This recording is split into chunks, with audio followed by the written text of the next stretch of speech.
வணக்கம். என் பேர் வசந்தகுமார், கடமை அறக்கட்டளையோட நிறுவனர்.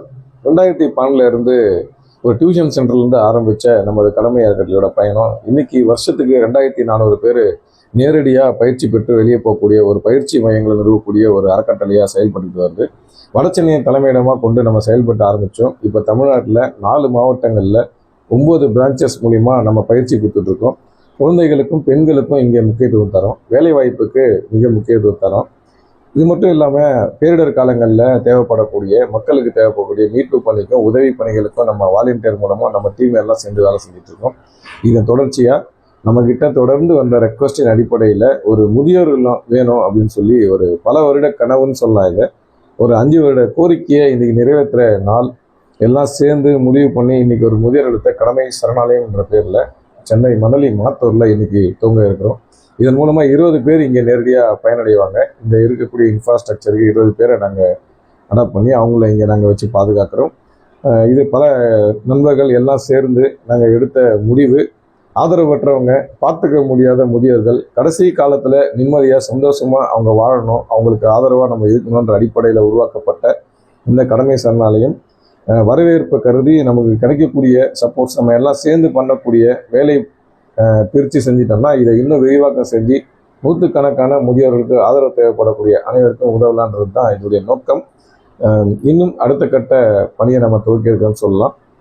எல்லாரும் இதுக்காக ஒத்துழைச்ச கூட உதவி செஞ்சுட்டு இருக்கக்கூடிய அனைவருக்கும் இந்த நேரத்தில் நன்றியை தெரிவிச்சுக்கிறேன். மறுபடியும் சொல்கிறேன், எல்லாரோட ஒத்துழைப்போட இதை நம்ம செய்கிறோம். நம்மளால முடிஞ்ச உதவியை தொடர்ந்து செஞ்சுட்டு இருக்கோம். நன்றி.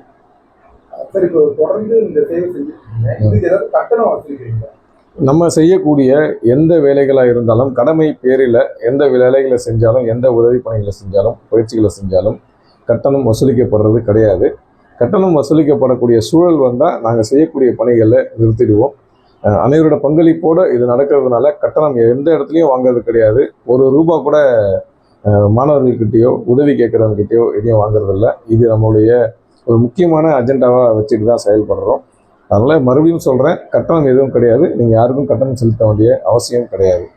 ஸோ அந்த பள்ளி கல்லூரிகள்லாம் திறந்துருக்காங்க, ஏழை மாணவ மாணவிகளுக்கு அந்த ஸ்கூல் ஃபீஸ் அந்த மாதிரி ஒரு விஷயங்கள்லாம் பண்ணுறோம். ஆமாம், நம்ம ஸ்காலர்ஷிப்பும் பண்ணிட்டு தான் இருக்கோம். ஸ்காலர்ஷிப்பு மாணவர்களுக்கு தேவைப்படக்கூடிய அரசு உதவி பெறும் கல்லூரிகள் பள்ளிகளில் படிக்கக்கூடிய மாணவர்களுக்கு முக்கியமாக உதவி செய்கிறோம்.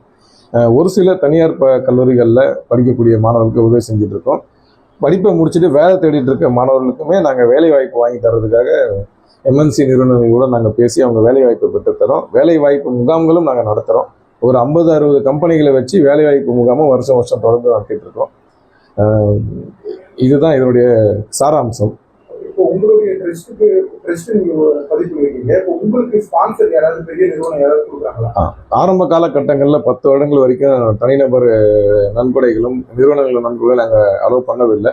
2023க்கு அப்புறம் இது விரிவடைந்ததால் இந்த கொரோனா பேரிடர் கால பணிகளுக்கு அப்புறம் டிவி மேகசின்ஸு இந்த மாதிரி செய்தித்தாள் மூலமா விரிவடைஞ்சதுக்கப்புறம் தமிழ்நாடு முழுக்க பயணிக்க துவங்கணும்.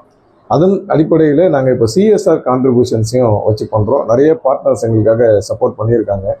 பெட்ரோஃபேக், 5 ஸ்டார் பிஸ்னஸ் சொல்யூஷனு, ரோட்டா கண்ட்ரோல்ஸ் பிரைவேட் லிமிடெடு, அதுக்கப்புறம் ஈக்விட்டாஸ் பண்ணியிருக்கிறாங்க, காளீஸ்வரி ஃபவுண்டேஷன்ஸ் பண்ணியிருக்காங்க, இன்னும் வெல்லிங்டன் ஃபவுண்டேஷன், இந்த மாதிரி எங்களுக்கு சப்போர்ட் பண்ணக்கூடிய நிறுவனங்கள் இருக்காங்க. அவங்களோட உதவிகளோட கட்டமைப்பு வசதிகளை மேற்கொண்டு இந்த வேலைகளை செஞ்சுட்டு வரோம்.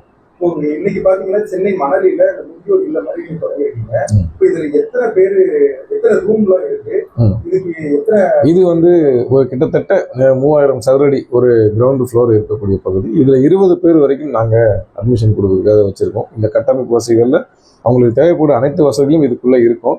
அந்த 20 பேர் வரைக்கும் இங்க நாங்க அட்மிஷன் கொடுப்போம். பராமரிக்கிறதுக்கு இதை பயன்படுத்துறோம். இதுக்கு ரூல்ஸ் அண்ட் ரெகுலேஷன் ஒன்றும் இல்லை. பெண்களாக இருந்தால் 45 வயசுக்கு அப்புறம் ஆதரவற்றவங்க பார்த்துக்க யாரும் இல்லைன்னா அவங்கள நாங்கள் சேர்த்துக்கிறோம்.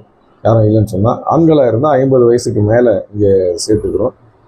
வேறு ரூல்ஸ் அண்ட் ரெகுலேஷன் பார்த்துக்கிறதுக்கு இல்லை, ஆதரவு தேவைப்படுற அனைவருமே இங்கே அடைக்கலம் பெறலாம். எங்களோட இணைஞ்சு அவங்க வாழலாம்ன்றதை நாங்களும் அவங்களோட சேர்ந்து இங்கே ஒரு குடும்பமாக வாழ்கிறதுக்கான வசதிகளை இங்கே உருவாக்கி வச்சுருக்கோம்.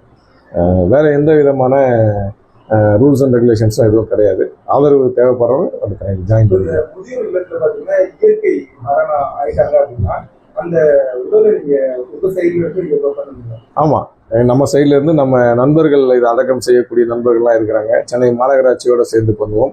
அரசோட வழிமுறைப்படி விதிமுறைகளின்படி என்ன ஃபார்மாலிட்டி செய்யணுமோ அதை நாங்கள் செய்வோம். அவங்க பெற்ற பிள்ளைகளின் ஸ்தானத்துல இருந்து நாங்கள் எங்கள் டீம் எல்லாம் சேர்ந்து இதை செய்வோம் வித் அரசோட விதிமுறைகளின்படி. இப்போ இந்த வீடியோ பார்த்துட்டு உங்களுக்கு தொடர்பு கொள்ளணும்னா எங்களுக்கு தொடர்பு கொள்ளணும்னா நாங்கள் அதுக்கான தொடர்பு எண்கள் தரோம், எங்களுடைய வெப்சைட் தரோம், எங்களோட மெயில் ஐடி தரோம். நீங்கள் அதன் மூலமா எது உங்களுக்கு வசதியாக இருக்கோ நீங்கள் அதன் மூலமாக தொடர்பு கொள்ளலாம். எங்களுடைய சமூக வலைதளங்களையும் நீங்கள் பின்தொடரலாம், அதுலேயும் நீங்கள் தொடர்பு கொள்ளலாம். நீங்கள் மெயில் மூலியமாவோ இல்லை இமெயில் மூலமாவோ இல்லை வாட்ஸ்அப் மெசேஜ் மூலமாவோ உங்களுக்கு எது வசதியாக இருக்கோ அதன் மூலமாக நீங்கள் தொடர்பு கொள்ளலாம். உங்களுடைய சேவை இன்னும் மென்மேலும் வளர பத்திரிகையாளர் சார் வந்து வாழ்த்துக்கள். நன்றிகள் சார், நன்றிகள்.